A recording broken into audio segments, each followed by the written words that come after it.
The Children Who Never Came Back. The Soweto Uprising, South Africa, 1976. The morning of June 16, 1976 rose quietly over Soweto. The air was cool, soft and still. Children tied their shoelaces, packed their small satchels and hurried out, their laughter echoing through narrow streets lined with tin roofs and red dust. No one knew the day would end in screams. They were young, barely teenagers, but their hearts carried a wisdom far beyond their years. They were tired of being told their language was not worthy, that their blackness was not intelligent, that their dreams did not belong in books written by white men. Under the cruel shadow of apartheid, the government had forced a new law, that every black child must learn in Afrikaans, the language of their oppressor. It was meant to break their spirits. Instead, it lit a fire. That morning, the students gathered, thousands of them, from every school across Soweto. Their shoes kicked up clouds of dust as they marched, hands held high, placards lifted like prayers. Down with Afrikaans! We want freedom!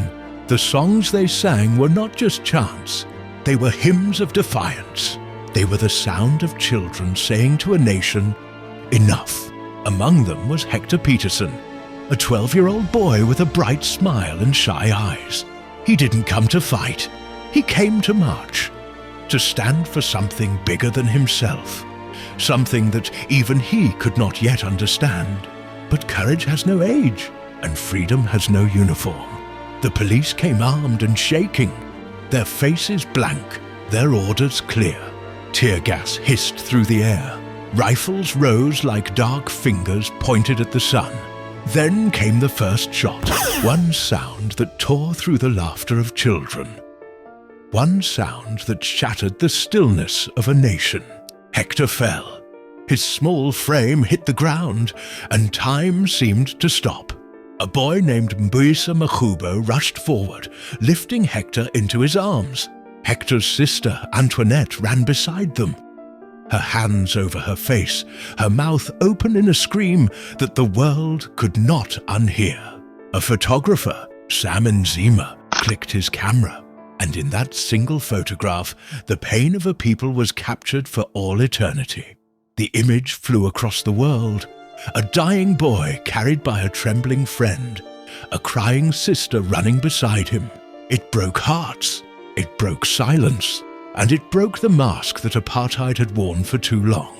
That day, bullets chased children through the streets. More fell. Some were never found. Soweto's soil drank the blood of its own sons and daughters, and mothers waited at their doors until night fell, calling names that would never answer back.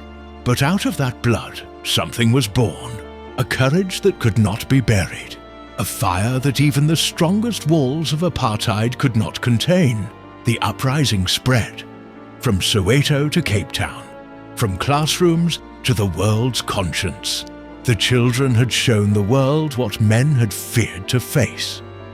That South Africa's freedom would not be begged for. It would be taken, even if it meant the smallest hands had to carry the burden first. Years later, apartheid would fall.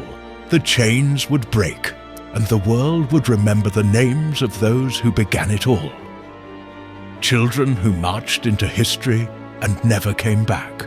Today, their spirits still walk the streets of Soweto. Their laughter still echoes in the classrooms they dreamed of, and their courage whispers to every African child. You are not too small to change the world, because freedom is not given. It is earned, it is fought for, and sometimes it is died for. If this story touched your heart, share it. Let their names never be forgotten.